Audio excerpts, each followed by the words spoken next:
Hello everyone, আসসালামু আলাইকুম। Welcome to my channel recipe by Cynthia's মাম।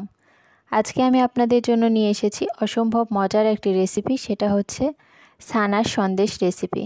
আমার তো এটা খুবই পছন্দের। চলুন তাহলে কথা না বাড়িয়ে তৈরি করি আজকের এই রেসিপিটি। এর জন্য চুলায় একটা প্যান বসিয়েছি। এবার এর মধ্যে 1 টেবিল চামচের মতো হবে ঘি দিয়ে নিলাম। এবার এর মধ্যে ছানাটা দিয়ে নিলাম। আমি 1 কাপের একটু বেশি হবে ছানা নিয়েছি, হাত দিয়ে কিছুটা গুঁড়ো করে নিয়েছি। 1 টেবিল চামচের মতো গুঁড়ো দুধ দিয়ে নিলাম। 1 চিমটি সাদা এলাচের গুঁড়ো দিয়ে নিলাম। এবার এর মধ্যে কনডেন্স মিল্ক দিয়ে নিচ্ছি 1/2 কাপ। আপনারা চাইলে চিনিও ব্যবহার করতে পারেন।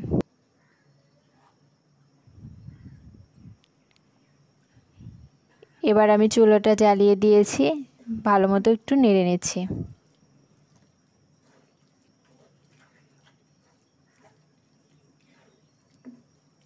ছানার সন্দেশে সাধারণত মিষ্টির পরিমাণটা একটু কম থাকে, তারপরে যদি আপনাদের মনে হয় তাহলে 1 টেবিল চামচ চিনি ব্যবহার করতে পারবেন। আমার কাছে মনে হয়েছে এই মিষ্টি ঠিক আছে।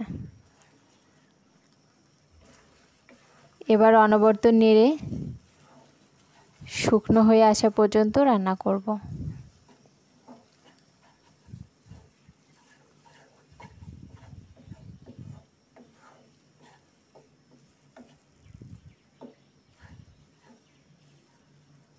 আমার রান্নাটা হয়ে গেছে।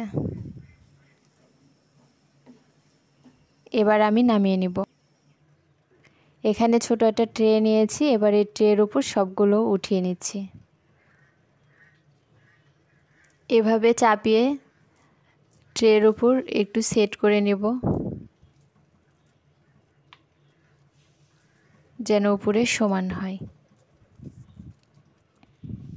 আমার সেট করা হয়ে গেছে। এটা 2 ঘন্টার জন্য ঠান্ডা হতে দিব।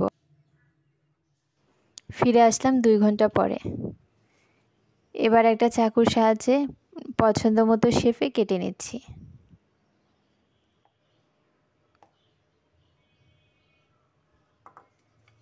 এবার আমি সবগুলোই পিরিজে উঠিয়ে নেব।